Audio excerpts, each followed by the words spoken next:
Good evening, good afternoon, ladies and gentlemen, depending on when did you start watching the live stream.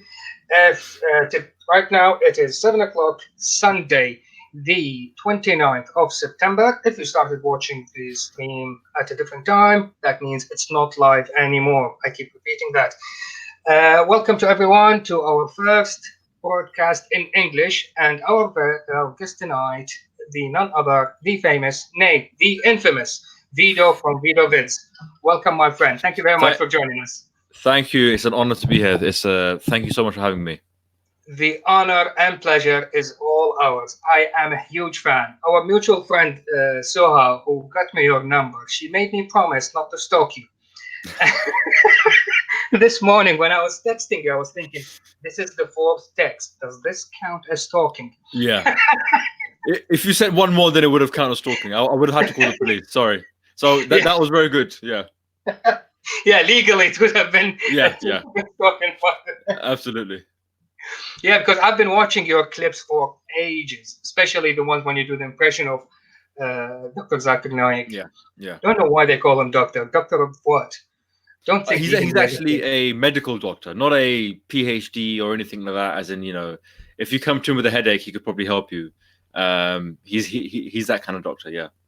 He's actually a medical doctor. Yeah. He's a medical doctor. Yeah. So, Oh, that's painful. An actual medical doctor who says the theory of evolution. Yes. Not This fact of is evolution. this is a surprising thing that he's actually a doctor. He knows science, but he chooses to ignore or just simply reject all the other types of sciences that contradict his religion, which is actually quite common because there are many Muslim doctors, by the way. There are many Muslim and Christian doctors who believe in all sorts of crazy things, but they're still qualified to operate and help you on your health. So there you go. Yeah, believing in, and I use believing in wisely. You don't believe with evidence. Belief comes without the need for evidence. But people who believe the evidence provided for evolution, it has nothing to do with their beliefs, whether they are deists, theists, they follow the Abrahamic religions. They see the evidence, they are convinced. Good, there's evolution. My holy texture and holy texts will somehow I'll find a way to fit in with that within the scientific evidence. But there are those like Zaki Naik and others who will say, no, just I don't like it. Screw it. Yeah. Anyway, so let's get started with the interview. Are you familiar with The Walking Dead by any chance? I am familiar with The Walking Dead, yes. Good. So Rick usually when he meets a new human, he will ask them the same questions every time. And the two questions. The first one is how many zombies have you killed, and the second is how many people have you killed and why. Yeah. And I use the same thing when I meet a new atheist or non-theist. The question is, when exactly did you become an atheist or left religion? Do you remember when exactly? Yes, I was 24 years old, so 4 years ago. I was abroad in the UAE, and it was nighttime, and I just finished a long conversation with my Muslim friends, and it was a tough discussion / debate. It got a bit heated, not any threats or anything like that, but just when the discussions get a bit not like you were really intense into it, sort of.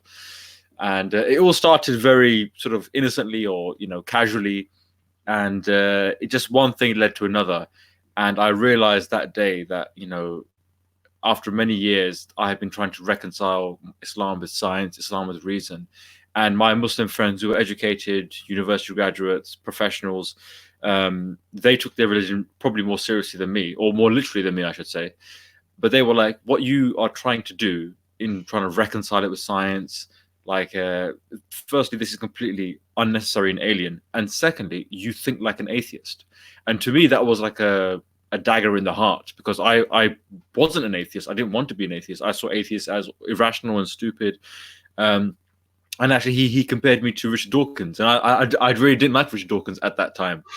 So it seems like after many years of trying to bend the laws of logic to make the Quran make sense, my fellow Muslims just held up a mirror and said, "This is what you are. You thinking like an atheist and saying you're a Muslim." And I realized, like, when I went back into my room, I was like, you know what? I believe in evolution. I believe in science. All the miracles in the Quran, I am trying to look for some metaphorical meaning. I don't believe that they literally happened. And it seems like I can believe in all these things, and actually Islam is holding me back rather than pushing me forward. It's not actually helping me. It's actually a headache for me to reconcile these things. So what part of me is Islamic anymore? And I realized actually nothing was really Islamic, and I was just trying to hold on to my identity and trying to justify it. But it was much easier and, rationally speaking, more coherent just to say, I no longer believe. So did you wake up the next morning and saying, yeah, Muhammad was a liar, he's probably a pedo? I don't think it was like that. For me, it wasn't so much hatred towards Muhammad per se. It was more the whole belief as a structure. I was like, this isn't true.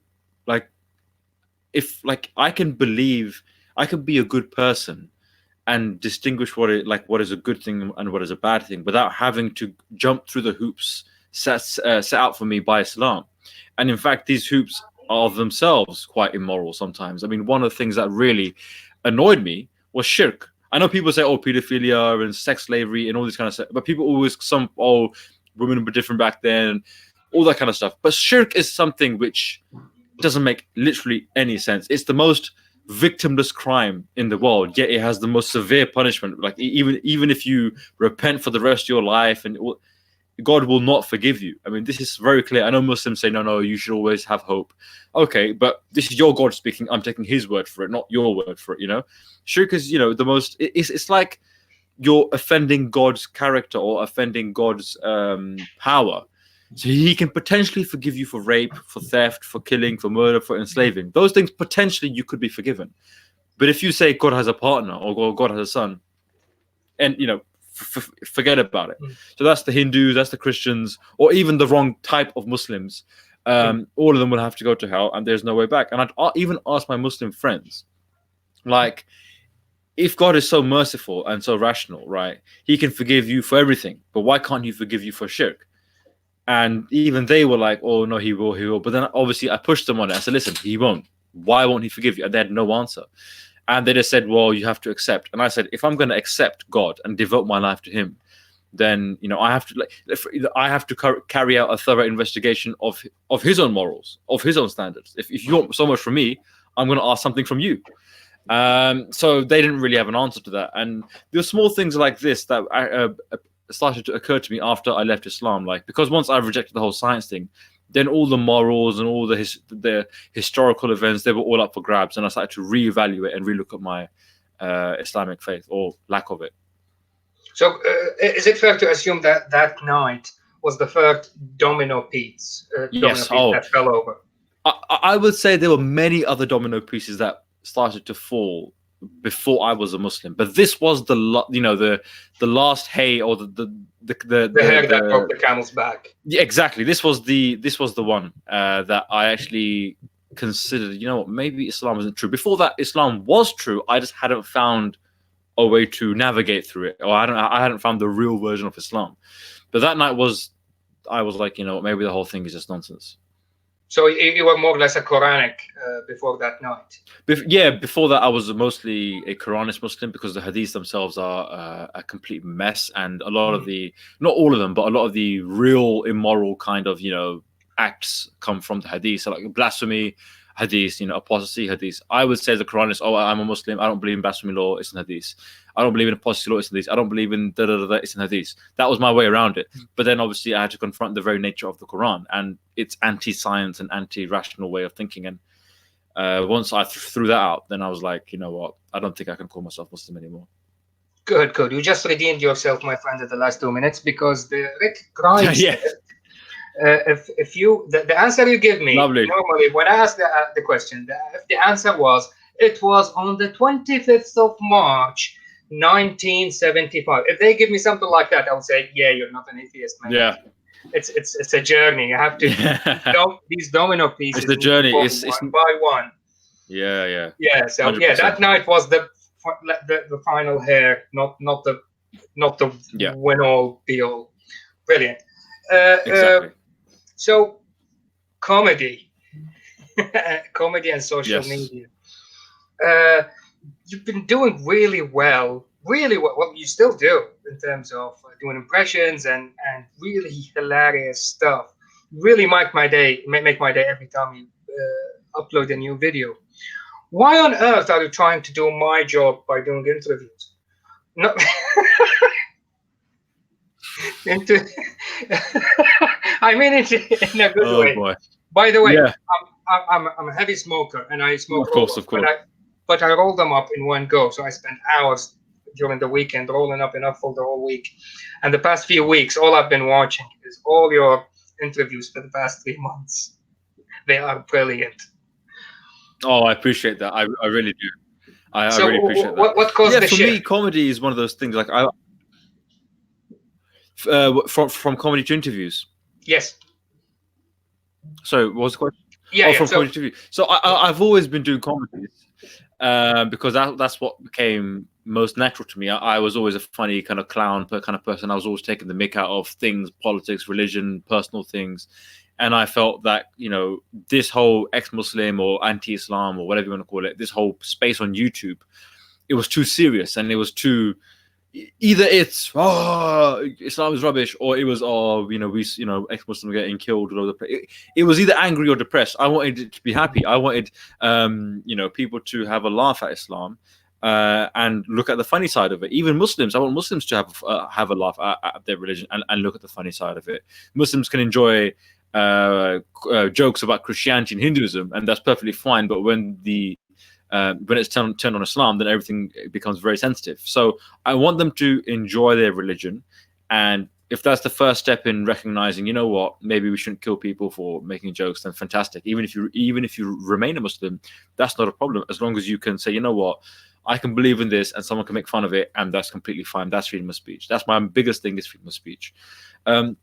The reason why I started doing more interviews is because I actually do get into very deep, long conversations and debates with people in my normal life, or with my friends, or with my people that I speak to about religion.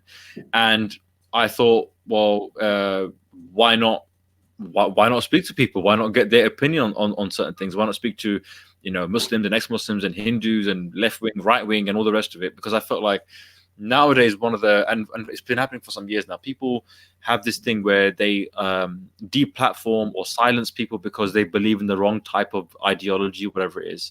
And for me, as someone who promotes free speech, I'm promoting comedy, but I'm also promoting different ideas by speaking to different people and getting their take on things. And I think that's something which is very, very important to do. And I think many comedians and many comics are good. Good at doing this, at speaking to two different people who come from different backgrounds, because we naturally want to experience different ideas, because we get most of our content from looking at new things or speaking to new people. I want to be challenged, and I want to challenge other people. So that's why I sort of started doing the interview stuff. And also because it takes a lot of time to do comedy, write the scripts and the impressions and all that kind of stuff. The interviews are much easier to do. And people sometimes like regular feed, so they want to watch an interview every week or whatever it is. Maybe they can download it on their phone or something like that. So I just thought it'll be good for me to do that. I finished watching your only today. Finished watching your interview with Mufti. Oh His, yes, his name is Mufti, wasn't it? Yes. I for the Mufti Abu life Dhabi, of me, yes. I didn't get what was his belief. Was he a Muslim? This is something. Yeah. Yes, he is a Muslim. Okay.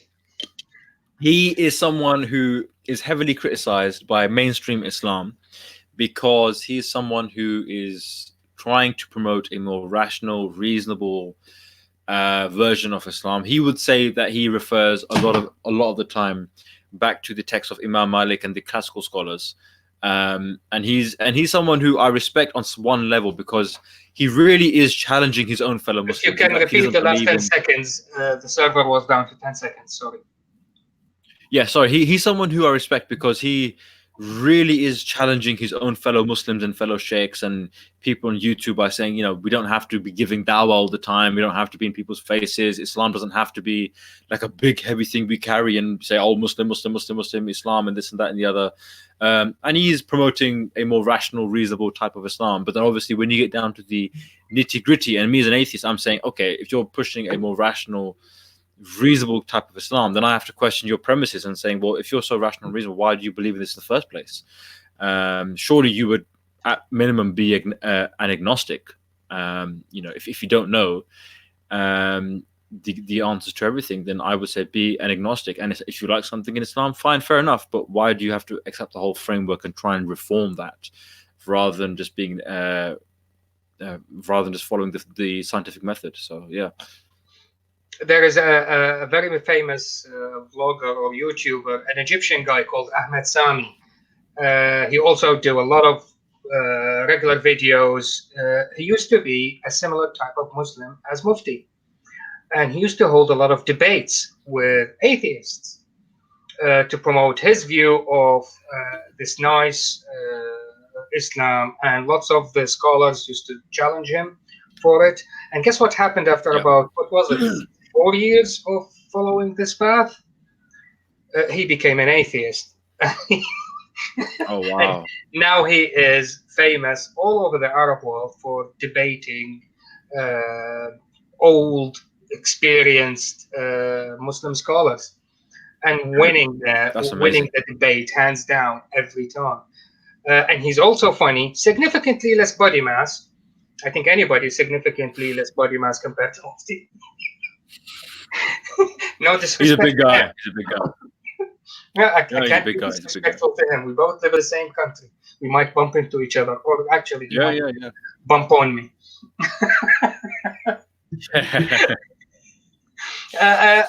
Before we continue with the other questions, a question from the audience in terms of your knowledge of Arabic language. Did that help in your days when you were more like a Quranic person? Because Quran is in Arabic. Based on what did you translate the text? So I don't speak any fluent Arabic. I know a few words here and there. I'm from a Pakistani background. So it would mostly be either sheikhs telling me in English, or lectures, or people who knew Arabic. For example, sheikhs who knew Arabic, I would listen to their sort of lectures and stuff, or reading the Quran in the English translation. And this is one thing that actually I kind of find annoying now. Now that I've left Islam, is a lot of Muslims will say, Arabic is so vast and so deep and beautiful. And sure, that I'm not saying it's not. But when you say, this verse means hit, or this verse means I can have this, or I can do that. Oh, but this verse could have like 15 different meanings. I'm like, okay, well, which meaning does it have? And how do you know that's the right meaning? Just simply saying Arabic is beautiful and very deep, therefore it could mean 10 different things. That's not a good thing, because, they could have multiple meanings that mean completely different things. And your get out clause is Arabic is beautiful and deep. If I'm a God and I'm going to write this message for the rest of eternity, for the rest of, this is it. This is the last message. I need to choose a language that I can communicate the most, communicate the message in the most clearest in the clearest format. Choosing a language that one word could mean 10 different things, and one person saying it means hit your wife, one person saying tickle your wife, one person says turn the cheek, one person say sex slave. This is not a good way to communicate with people. So when people say, "Oh, you have to learn Arabic to understand the Quran," well, there are many Arabic Muslims, and they disagree on Islam as well. You have sort of the Sufi types, the Salafi types, you have the Wahhabi type. They can all speak Arabic perfectly fine. But they disagree just as much as I would with them. So it makes literally no difference learning Arabic, because even the Arab speakers disagree on what the Quran is supposed to mean. And they have Arab atheists and Arab Christians. I mean, surely Arab Christians, they can read the Quran and, they could be convinced just like that, but they're not. So simply saying you have to learn Arabic to understand the Quran is not a good argument, because then what you're saying is that the message is bound by a language, and then it's no longer universal. And so then you're basically saying that the message stops at Arabia, at the borders of the Arab speaking world, it stops. And so I found this kind of argument quite annoying. And I know Muslims think it's a good point, but I think it's actually one of their weakest points, to be honest with you. Absolutely right. Yeah, me as a professional, if I'm going to make a presentation or write instruction manual to any certain process for long time, and my teenage son attests to that. I used to give it to my son when he was 9 or 10 years old. Read it. If you understand it, then I've done my job well. That means any person will read those Exactly. set of instructions, they will understand it.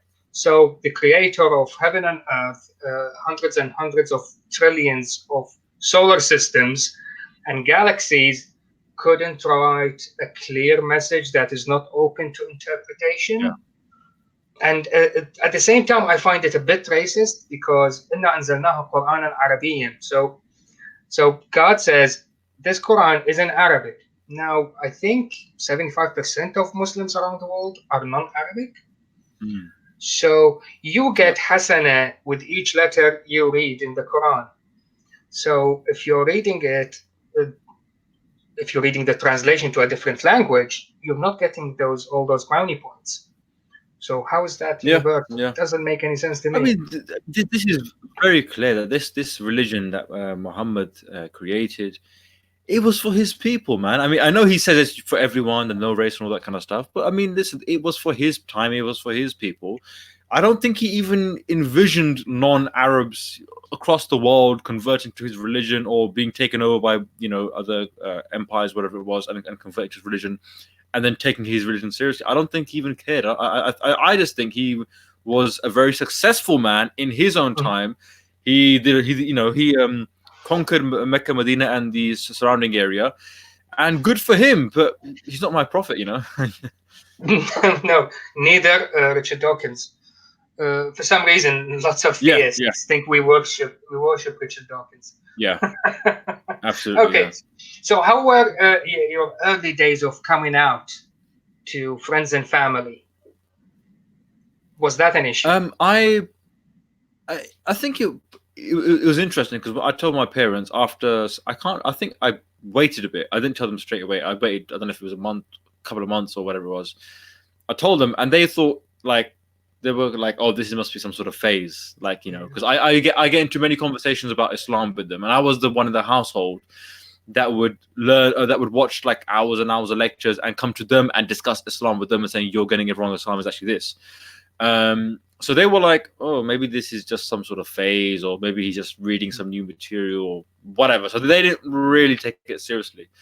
But when they realized, like, oh, this is real now. He actually genuinely believes this. Like, and when we would get into discussions, they wouldn't have an answer to what I was saying. So they were obviously upset. Obviously, because they're Muslim parents. They raised me in a Muslim household. I went to a Muslim school for 3 years. I was the most religiously inclined out of my family. So, of course, they were upset, and naturally so. But then I told them, listen, if I hadn't told you I had left Islam, would you have known? And they said, no, we wouldn't have known. I said, exactly. I'm the same person. Yes, my beliefs in my head have changed. I don't believe in God anymore. I don't believe that the Prophet was perfect. But I'm the same person as I was before. So that gave them, that calmed them down a bit. But obviously, when people abroad in Pakistan, my home country, and different family friends were saying, he's making videos on YouTube and it's really bad and X, Y, and Z, then obviously they got really hurt. And I completely understand why. I mean, I still live with them. I still love them. I don't have, we get on perfectly fine. But naturally, in these types of communities, Arab, Pakistani communities, people really care about what other people have to say. And if some auntie calls up and says your son is doing this, and it's going to hurt my mum a lot more. So I felt really bad. Like my intention was never to hurt my parents or to make them feel upset or humiliated or anything like that. So that part, I still feel pain if my parents feel pain. But other than that, we have a perfectly fine relationship. There's no pressure or stress or any daily arguments or anything like that. So I would consider myself very lucky and privileged that I have parents like this, because I know for a lot of other people, even in the West, they can throw the kids out. They can really make their life difficult. If you're married to someone, you can get a divorce and you never see your kids again. So I consider myself very lucky, to be honest. In, in my case, a full grown ass man in my 40s, when my mom found out, she threatened to disown me. Oh, really? Yeah, not because I'm an Amazing. atheist. And I have to stop doing these broadcasts and going to Facebook and YouTube because that brings shame to the family. Despite the fact I don't live in Yes, Iraq yes. anymore, but we still have some relatives there and they might find out. Luckily, my father still don't Yes. know. It's. My father doesn't Oh, he know. doesn't know. Nope, still don't know. I'm Ah, public that's on interesting. Facebook and all that and YouTube. He still doesn't know. When he finds out, then there will be hell to pay. Oh, boy. This Yeah. is very interesting. In a lot of Arab and Somali and Pakistani sort of Muslim kind of cultures, it's a shame culture. Yes. So even people say to me, "Fine, like, don't be a Muslim. Just don't tell people about it. Just keep it quiet, keep it to yourself." I mean, even my parents were saying like people drink and smoke and do all sorts of things, but they don't do it openly. So just keep it quiet. And I'm thinking, firstly, I'm not doing something that's immoral, like drinking or smoking or cheating on my wife or anything like stupid like that. And secondly, when people give dawah, they do it publicly. When people convert people to Islam, or when someone converts to Islam, Mhm. they're very public about it. I've changed my name. I'm wearing a hat. I've got a beard or hijab or whatever it is. They're very public. They make videos. They celebrate them. They put them forward. They bring them into a mosque like some sort of wild, some sort of rare animal, and say, "Look at this guy. He's a white guy and he's a Muslim." They parade them through the streets. But if people go the other way, if they leave Islam, then it's hush hush, very quiet, don't say anything. So I said, because this is funny, because I had a friend of mine, and he still is a friend of mine. He converted to Islam, and he came to my house. This is and my parents were like, "Wow, Was he mashallah, English? amazing." So Yeah, he's is English, he yeah, English? or English Irish, yeah. Irish. Okay. Sorry, Yeah. So Irish, Irish, yeah, basically English. He's basically Caucasian. white. Hmm. Yeah. So and this is when I was a Muslim. I said, this guy's Islam and this and that. Amazing. Parents were so happy. But I said, you celebrated him making his choice, and I respect him for his choice. If he wants to be Muslim, he wants to be Muslim. But if I want to go the other way, why you not respect it, or why don't you? Why can't you be happy for me if I'm making my choice? So you do get a lot of this. It's one way traffic, and the one way traffic is into Islam and out of Islam. God help you, you know. Yeah. Your So worst pet peeves when it comes to dealing with social media. Your pet peeves. Um, I am someone who kind of grew up with it. So for me, I understand that people will take things out of context. I understand that people can edit things and people can do all sorts of amazing, crafty kind of things. So I don't take things too seriously. Um, that's the one that I know people get very stressed and get into very intense debates and arguments and petty things. I actually stay away from that. For me, I say my bit. If you agree with it, fine. If you disagree with it, fine. I take a step back because I recognize this is not the real world. I've met people who say crazy things on social media, and when I meet them in real life, they're perfectly decent human beings, and they're like very respectful. Oh, how you doing, UK? Oh, yeah, I watch your videos and this and that. I don't agree with you, but they speak to me like that in real life. But on social media, oh, why are you saying this for? If I see you on the street, I'm a. So I don't take these things seriously. I really don't. So That you see, now I know for a fact you are a very calm person. Because if I were in your place and Facebook shut down my page several times, I would have held a grudge. And every time someone asks me about my experience with social media, I would be talking shit about Mark Zuckerberg for 3 hours. The longest rant ever about Mark Zuckerberg. You've got your channel yeah, closed multiple times. yeah. And I think the last time it was permanent. Do you still have a page on Facebook? Back. I got banned. I think 3 or 4 times. I think it was on Facebook, and it was annoying at first. But then I realized, you know what? It probably means I'm doing the right thing if I'm being recognized, and my channel was growing on Facebook. So I was like, you know what? This is part of the game. I can complain about it, and yes, I did make 1 or 2 videos about it. But then I realized, you know what? It's fine because as long as you keep uploading content to different channels like Twitter, Facebook, YouTube, and some other ones, Instagram even, they can't ban you on everything. Unless you're like Alex Jones, you're not gonna get banned on everything at the same time. So as long as you're not promoting crazy conspiracy theories that they're gay frogs and all that kind of stuff, I think you'll be fine. So I tried to do let's not be an homophobic to these impression. frogs. Yeah, I tried to do an impression of Alex Jones because I'm fat as well, and it's easy for me to do it. yeah. I had a sore throat for 3 days after that. All I've done was like a Oh my few god, minutes. I don't know what he has in his coffee. That he probably has petrol or something, but that's why he's got such a grizzled voice. But Yeah, anyway, yeah. he is crazy. No, my friend, I salute you for actually just moving on from that. I've our group, Atheism Without Border, the main one was closed. This is the third time. The first one was closed for 2 weeks, and then we got it back, and then it got closed for a month, and then we got it back. Now this is the third time. Allegedly, it's permanent. We're still trying to get it back.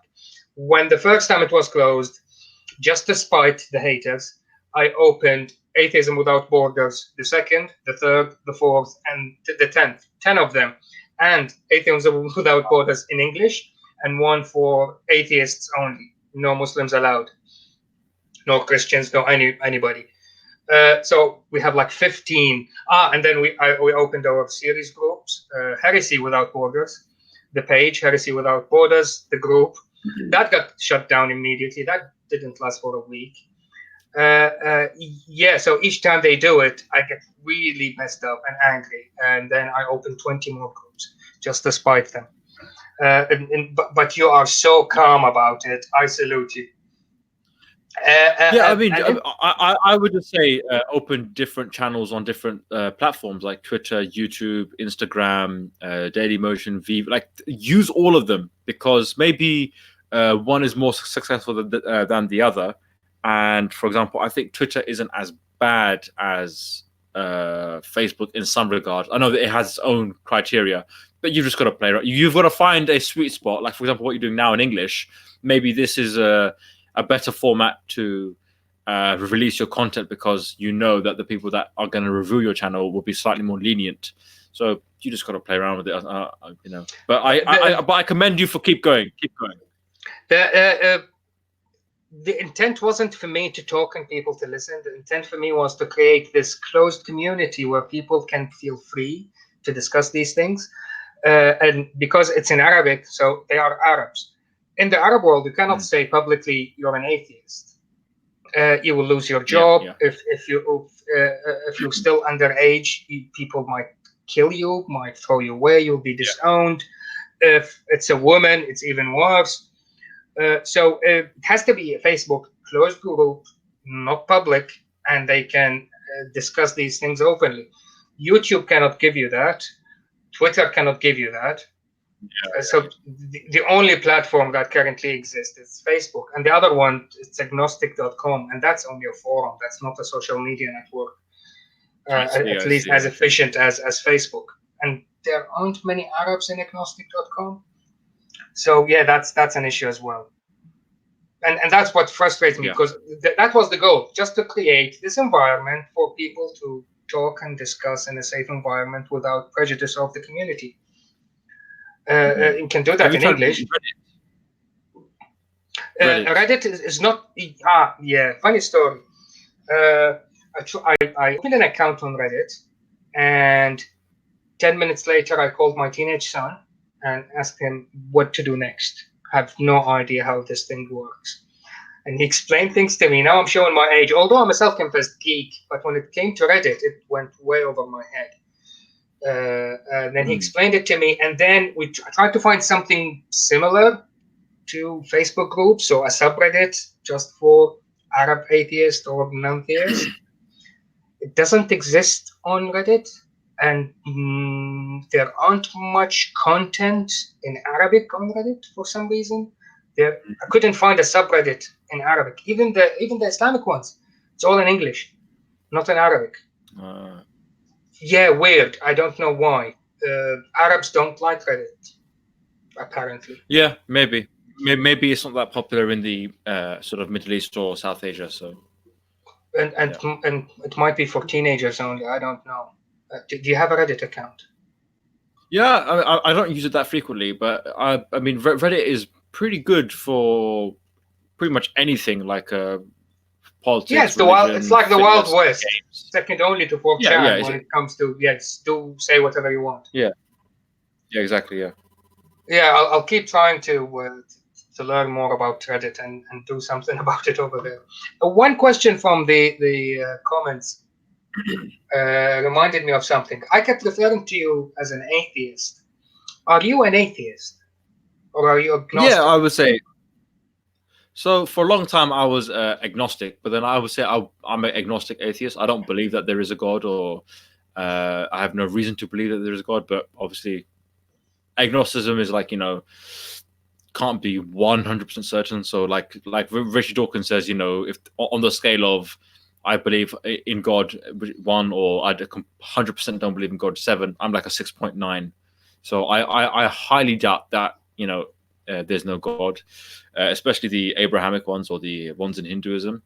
But if you can convince me, then okay, fair enough.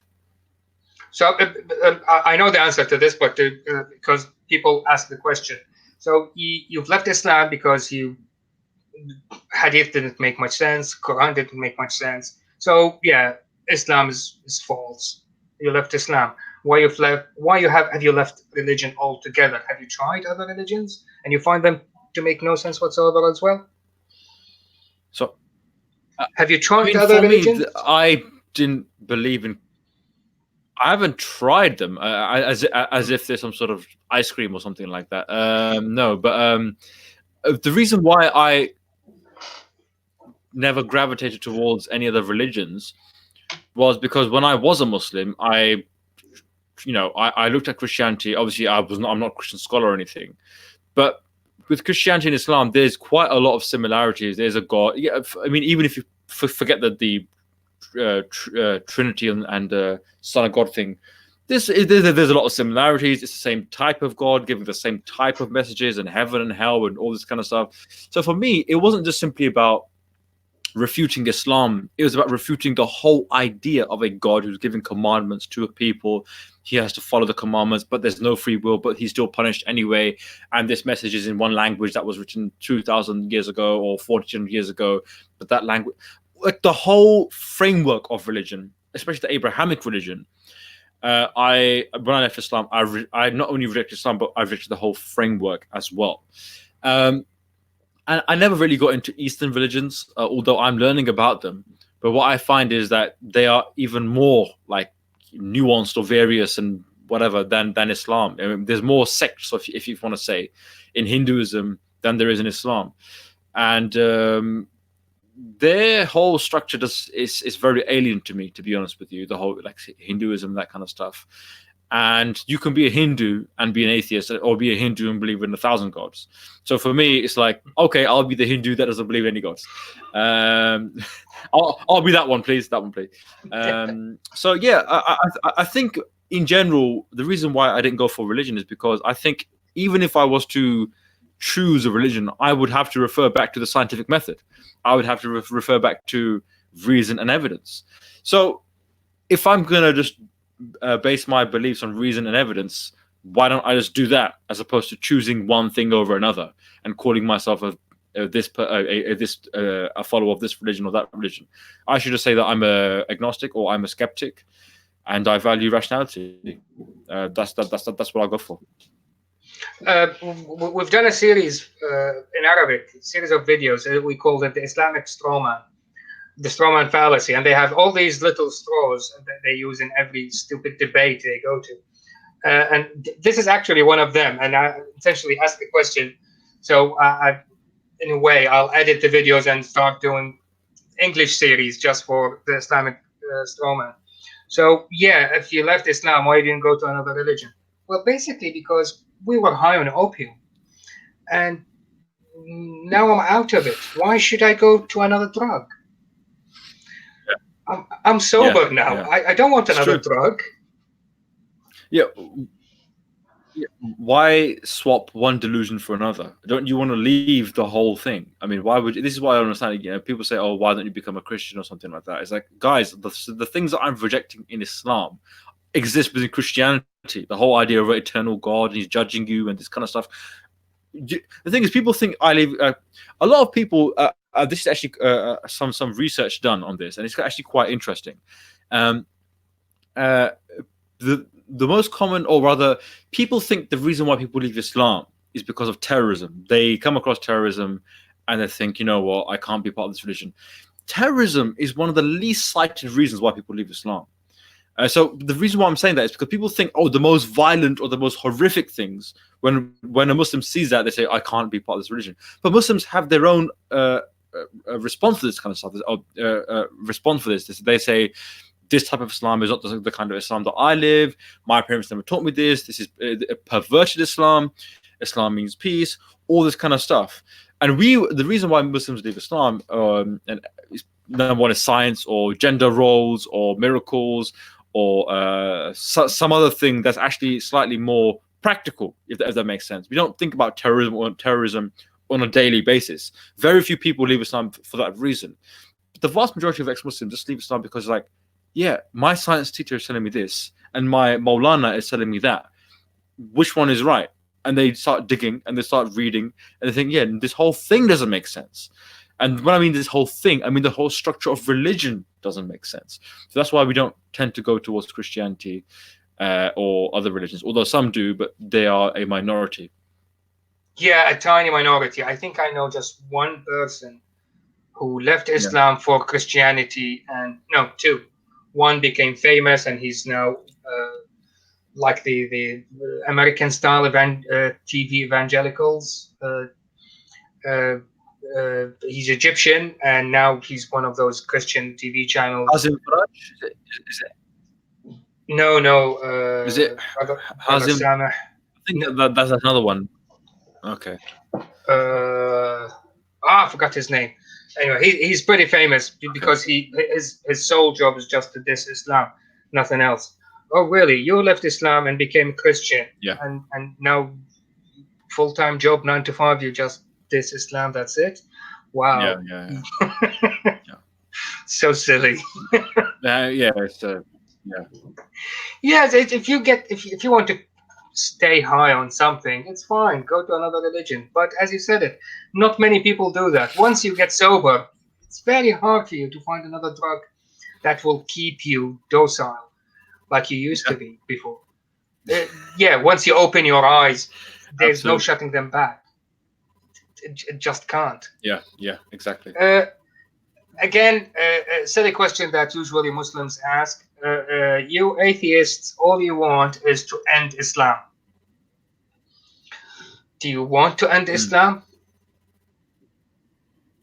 I want to end by peaceful conversations and rational discussion. I want to end any ideology that promotes harm, or any ideology that promotes violence, or that promotes false beliefs. So I would want to end Islam as much as I would want to end communism, or because I am very much anti-communist.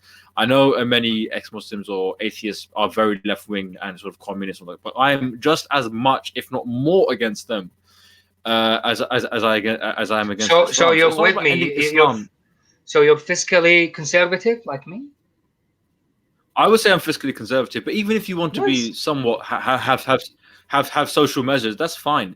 But communism for me is the only difference in communists and Islamists, or people who want some sort of religious state, whether it's Christian or Islam or anything else, is that the theist or the religious person would say God has the solution, or God is the solution. The communist will say the government is a solution.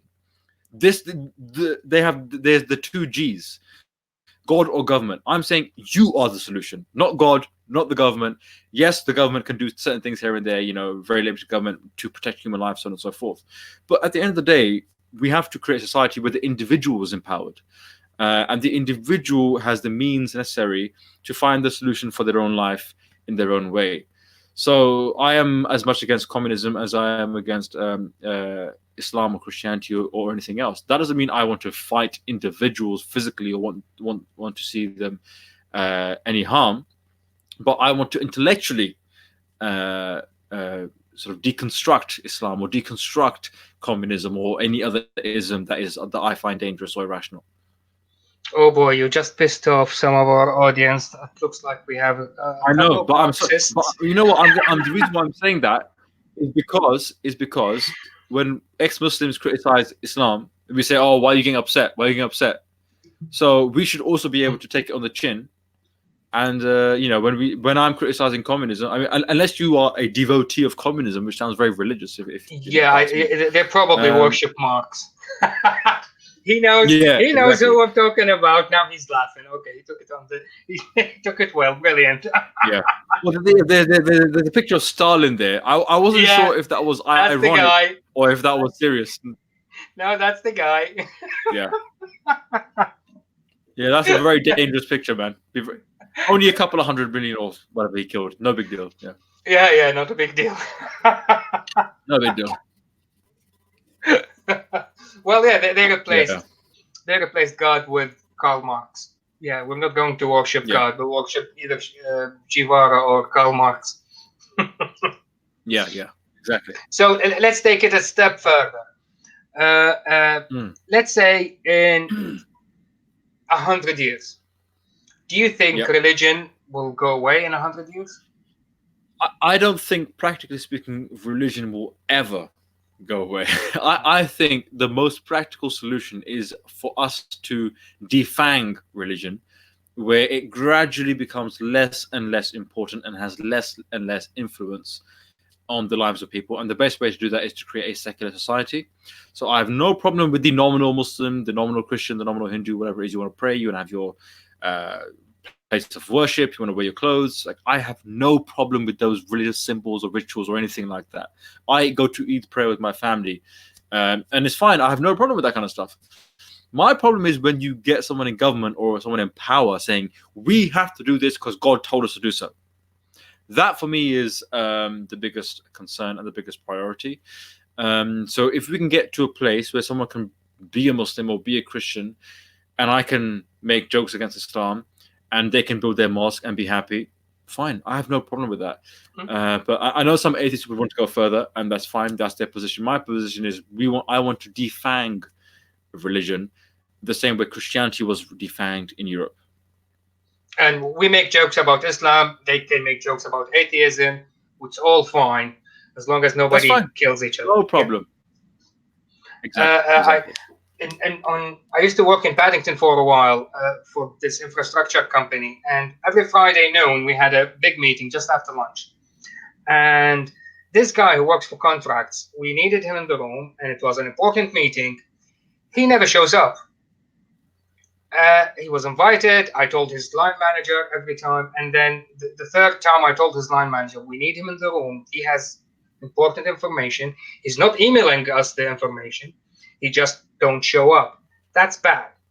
At least from work ethic point of view, if you're not coming, at least send me the information. Anyway, so the line manager said, well, you should cut him some slack. You should understand.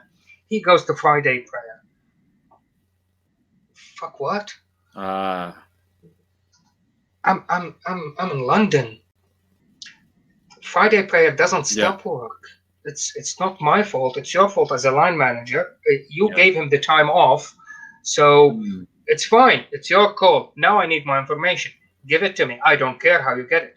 Every Friday, 1:00, I need that information. Hire someone new. So in a secular society, nobody should be allowed to stop work to do religious stuff during the working hours and being paid for it. And yeah, sometimes the labor laws are just really pisses me off. It's designed for snowflakes. I agree. Yeah, you have a commitment to your work, and you must be you have to carry out your duties. You can't just say, well, I'm not going to turn up for 2 hours on a Friday, in the middle of the day because I have to pray. I mean, normally if you have to pray, it's like half an hour maximum, like whatever it is. You don't have to take the whole day off or anything like that. Be practical about it. But unfortunately, there are some people who instead of tailoring their schedule to the work. They want to tailor the work to their schedule. So it's unfortunate. Of course, there is a prayer room in the building, but they choose to go to the mosque Yeah, and most companies are pray Jama'ah. and most companies are very accommodating. Yeah, but the thing is, most companies are very accommodating. Actually, they say you want to pray, you can have a prayer room, and they serve halal meat, and most workplaces actually want you to be happy and relaxed when you're working. But if there's someone who's refusing to turn up, then that's the fault of the person, not of the company. They've just taken the mickey out of the whole situation. That's what it is. Some of them do that, and they should be. And in a secular society, there should be some rules against that. Yeah. Hey ho. So let's take it even further. Ignore Islam for now. 100 years from now, how do you think the world will look like versus how do you really think what the world will look like? So your hopes and what do you think reality will look like? Not just religion, So the whole globe. I hope. Yeah, I obviously hope. I don't know where my hopes. I doubt they'll come true, but I hope that we would get rid of laws like blasphemy law, apostasy law, that leaving Islam and joining Islam is like, yeah, no big deal, no problem, whatever. I hope that we are moving towards a world where the individual has more power rather than governments, whether it be of a religious type or of a secular type. I'm a libertarian, so I that's what I hope. Um, whether that happens or not is we have no idea. I mean, the last century has been full of so many positive and negative surprises. So much blood has been spilled, but so many lives have been saved at the same time. I mean, if you look at the global index on poverty, it's decreasing at a significant rate. In fact, they underestimated the significance of free markets in the third world, whether it's China or India or parts of Africa and South America. They completely underestimated that, and they've actually they're ahead of the targets when it comes to meeting this sort of like $1 a day, whatever it is. So there's many positive things. I don't want to paint a completely negative picture because I don't think we have to. I think the reality. I mean, if you've watched Steve Pinker or read any of his books, I haven't read his book, but I've watched a lot of his lectures. He's saying that there's many reasons to be positive. People are dying of being obese rather than being completely, of starvation. It's still a problem, but it's a problem. It's a problem that I would rather have than starvation. People dying of too much food rather than no food.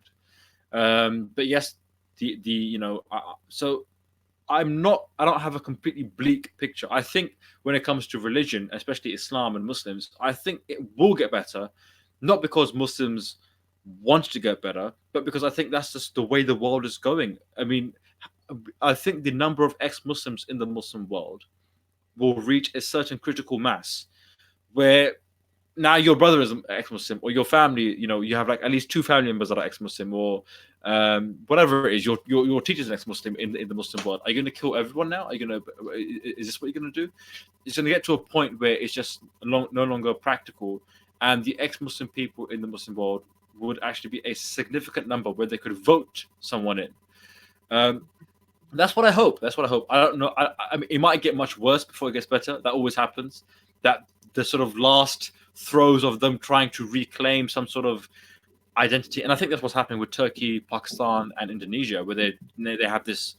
They're trying to set up this I don't know, YouTube channel or some sort of channel to target Islamophobia, but at the same time they're cracking down on blasphemy. They're cracking down on apostasy in their own countries. I think this is the last attempt out of desperation, because they see where the trend is going. They see where the movement is going. The internet has leveled the playing field. The mosque, the mullah, no longer have the monopoly on what is true or on what information is sent to the people in their country. Our conversation is being heard in the Middle East and South Asia and other places. Yes, they've tried to ban it. They've tried to shut channels down on Facebook and YouTube. But for how long? People will find ways to... Listen, the Muslim world is so anti... what do you want to call it? Showing your skin, very conservative attitudes.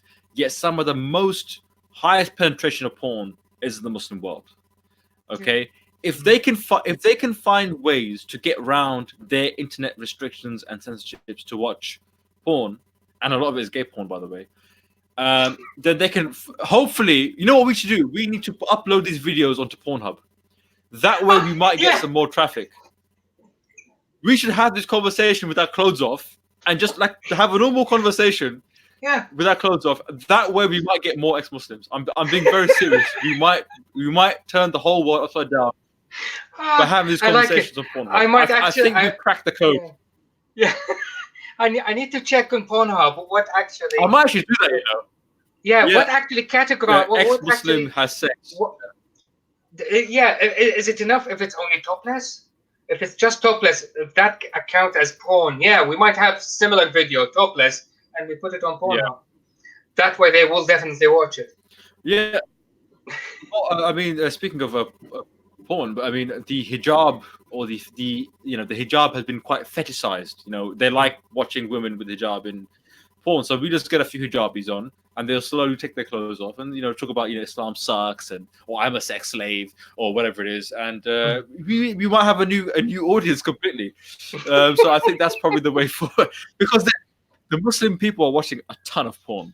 So if we just slip in a few ex-Muslim points, there is no God, whatever, maybe that might have some sort of subliminal effect on them. So let's see what happens. Absolutely. You could be the first one with some. That's freaking Why don't you brilliant. go out there? You go out there and let. I'll be the cameraman.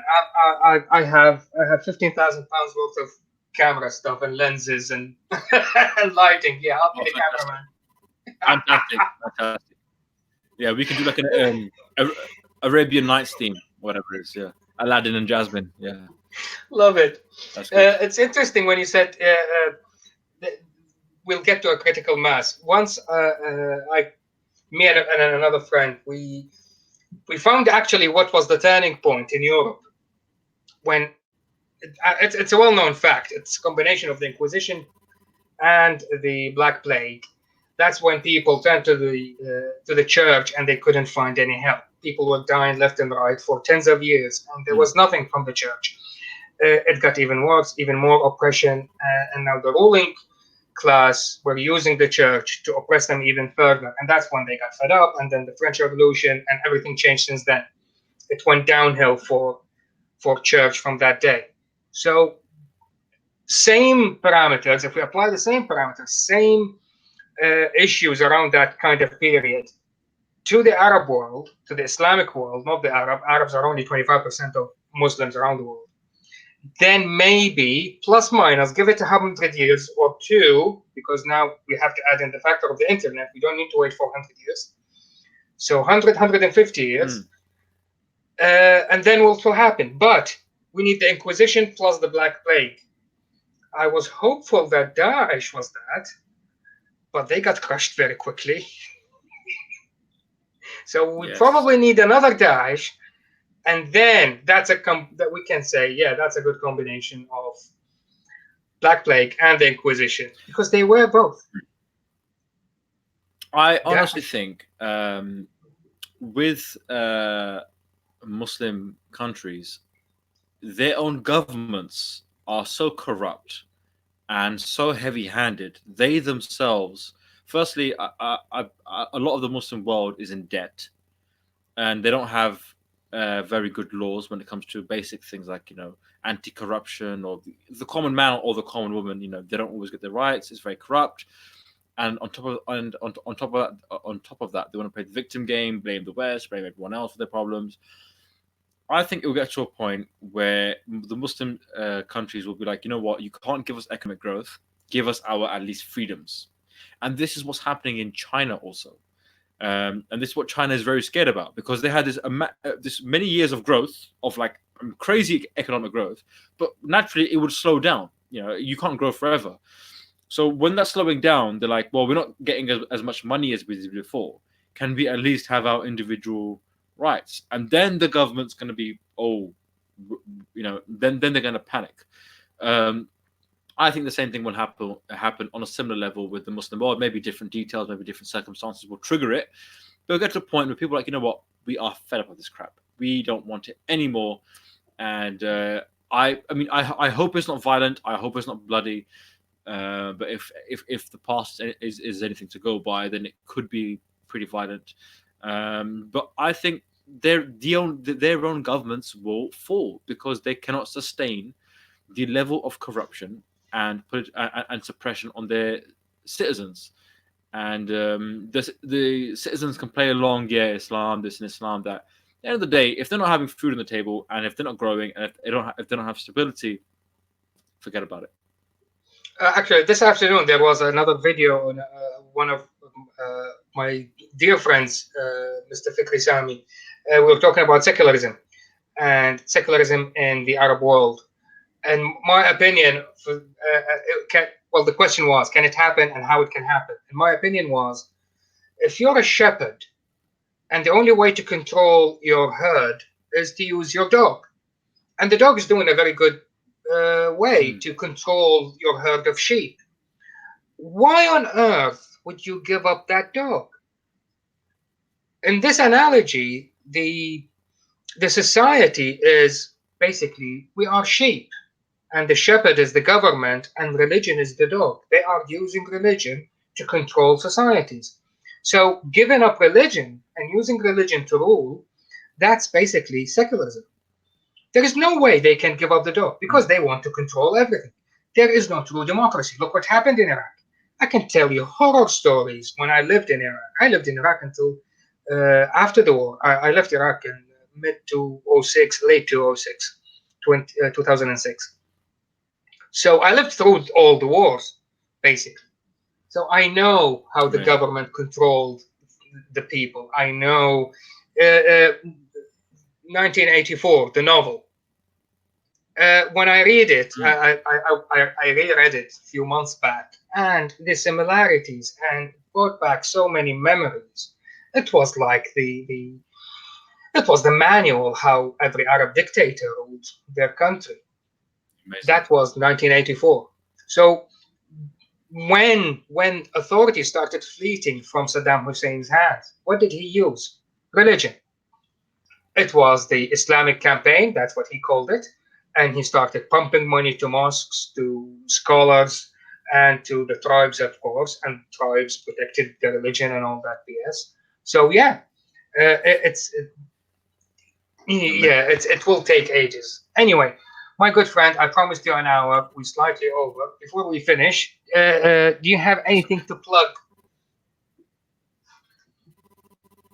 I'm just going to say, I just want to say, thank you for doing what you're doing. I think it's absolutely great. And you are, even though you've been banned, you keep coming back up again and again and again. And I think, you know what, I think your move towards the English channel probably is better for the long run. And I really support you. And I hope everything goes well. I want to thank you, say thanks to Suha, who introduced me to yourself. I've really enjoyed this conversation. And I would just say, if you want to watch my interviews or my, comedy videos, just check me out on Vids on YouTube, Twitter, Facebook, Instagram, whatever you like. I don't know, whichever. All your channels are in the video description, by the way. Everything is in the description. Already loaded them. Fantastic, yeah. So just thank you very much. And are you planning to do any stand-up? To everyone who's commented. Are you going to do any stand-up by any chance? I haven't got anything planned yet. But just watch this space. Brilliant. Thank you very much, my good friend. I really appreciate it. And pleasure. I enjoyed every second of it. And hopefully we can do something similar in the future, whether on your channel or back with us. Absolutely. Yes. Last minute requests. I know I said goodbye, but if people are insisting, can you do a quick impression? Oh, okay. Okay, let's get into the zone. Okay, hang on. Okay, okay. I haven't done this in a long time, so I'm just preparing. This is how I normally prepare. Okay. I have to mute my mic. It's a lot of pressure. Okay. The Buddha, very good question. He said, "What is atheist?" But let me tell you, there's no such thing as an atheist. The atheist, they worship Dawkins, and Dawkins believe in evolution. Have you ever seen a monkey give birth to a human being? Have you seen it? Tell me. How can a human being become from a monkey? What is this?